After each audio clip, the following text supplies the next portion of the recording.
السلام علیکم ورحمۃ اللہ وبرکاتہ۔ امید کے تمام سامعین کرام خیر و عافیت سے ہوں گے۔ محترم سامعین،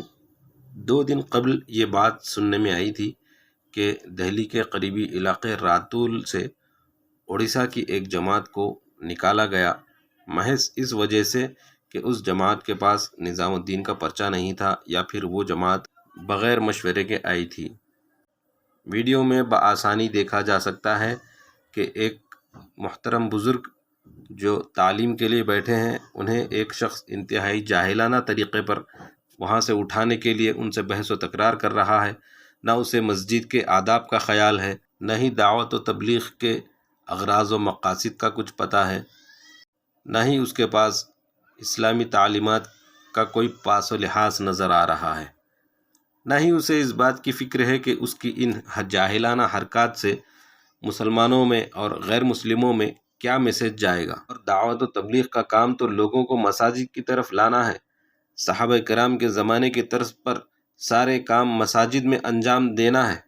لیکن اس قسم کے کچھ جاہل اور بیوقوف لوگوں کی وجہ سے کام بدنام ہو رہا ہے اور لوگ تبلیغ کے کام سے دور ہو رہے ہیں۔ تبلیغ کا کام لوگوں کو جماعتوں کے ذریعے اللہ کے راستے میں نکالنا ہے، مساجد سے نکالنا نہیں ہے۔ اور خصوصاً اکرام مسلم اور احترام علماء تو تبلیغ کی بنیادی چیز ہے۔ حضرت مولانا الیاس صاحب رحمۃ اللہ علیہ فرمایا کرتے تھے، ہمارے طریقۂ تبلیغ میں عزت مسلم اور احترام علماء بنیادی چیز ہے۔ ہر مسلمان کی بوجہ اسلام کے عزت کرنا چاہیے اور علماء کا بوجہ علم دین کے بہت احترام کرنا چاہیے۔ اور ایک جگہ آپ نے فرمایا کہ علم و ذکر کا کام ابھی تک ہمارے مبلغین کے قبضے میں نہیں آیا، اس کی مجھے بڑی فکر ہے، اور اس کا طریقہ یہی ہے کہ ان لوگوں کو اہل علم اور اہل ذکر کے پاس بھیجا جائے کہ ان کی سرپرستی میں تبلیغ بھی کریں اور ان کے علم و صحبت سے مستفید ہوں۔ دعوت و تبلیغ کی تحریک سے حضرت مولانا الیاس صاحب کاندھلوی رحمۃ اللہ علیہ کا ایک اہم مقصد یہ تھا کہ دین کے متعدد شعبوں سے وابستہ مختلف طبقات بالخصوص علماء اور عوام میں باہمی ربط اور جوڑ پیدا ہو۔ اور ایک ملفوظ میں آپ فرماتے ہیں کہ اپنی اس تحریک کے ذریعے ہم ہر جگہ علماء اور اہل دین اور دنیا داروں میں میل و ملاپ اور صلح و آشتی بھی کروانا چاہتے ہیں، بلکہ اہل دین کے مختلف حلقوں میں الفت اور محبت اور تعاون کا پیدا کرنا اس سلسلے میں ہمارے پیش نظر بلکہ ہمارا اہم مقصد ہے۔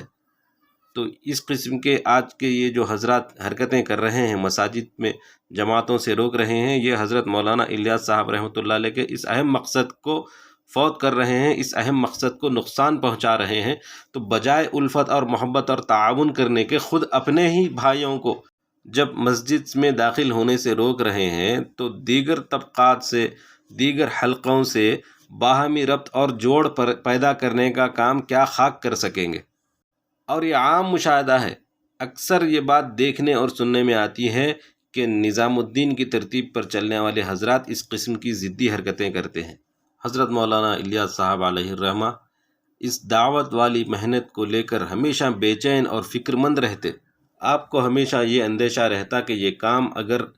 کم علموں اور جاہلوں کے ہاتھوں میں چلا جائے تو اس میں بہت جلد فتنے آ جائیں گے۔ آپ فرماتے کہ بغیر علم و ذکر والی تبلیغ کے ذریعے صدیوں میں آنے والا فتنہ منٹوں میں آ جائے گا، اور جب تبلیغ کا کام صحیح اصولوں پر ہوگا تو صدیوں کے فتنے و فساد منٹوں میں ٹل جائیں گے۔ محترم سامعین، کچھ عرصے سے یہ بات مسلسل مشاہدے میں آ رہی ہے کہ تبلیغ میں کچھ لوگ تقابل کی راہ پر چل رہے ہیں، یعنی مقابلہ بازی چل رہی ہے کہ ہمارا شعبہ، ہماری محنت، ہمارا پیسہ، ہمارا وقت، اپنے کام اور اپنی محنت کو لے کر دین کے دیگر شعبوں کی تحقیر کرنا، یہی تو وہ فتنے ہیں جس سے حضرت مولانا الیاس صاحب رحمۃ اللہ علیہ ہمیشہ فکر مند رہا کرتے تھے، اور ہمیشہ اکابر اہل علم سے اپنی اور کام کی نگرانی کی درخواست کیا کرتے تھے۔ جو حضرات مساجد سے جماعتوں کو نکال رہے ہیں اور ان میں جو اہل علم اس پر خاموش ہیں، کام کو اس کے نہج اور اصولوں سے ہٹا کر اور دین کے تمام شعبوں سے مربوط ہوئے بغیر آپ اس کام میں آگے نہیں بڑھ سکتے،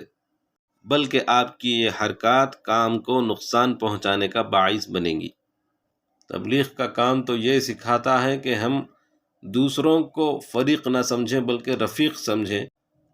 نہ یہ کہ اپنے ہی بھائی کو مسجد میں داخل ہونے سے ہم روکیں۔ بہرحال کسی بھی مومن کو مسجد میں داخل ہونے سے روکنا بہت بڑا ظلم ہے۔ تبارک و تعالیٰ نے اس شخص کو سب سے بڑا ظالم قرار دیا ہے جو لوگوں کو اس بات سے روکے کہ وہ مسجد میں آ کر اللہ کا ذکر کریں۔ کسی بھی مومن کو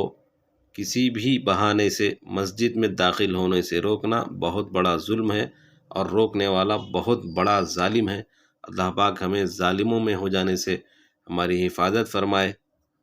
اور اخلاص کے ساتھ دین کی خدمت کرنے کی توفیق عطا فرمائے۔ السلام علیکم ورحمۃ اللہ وبرکاتہ۔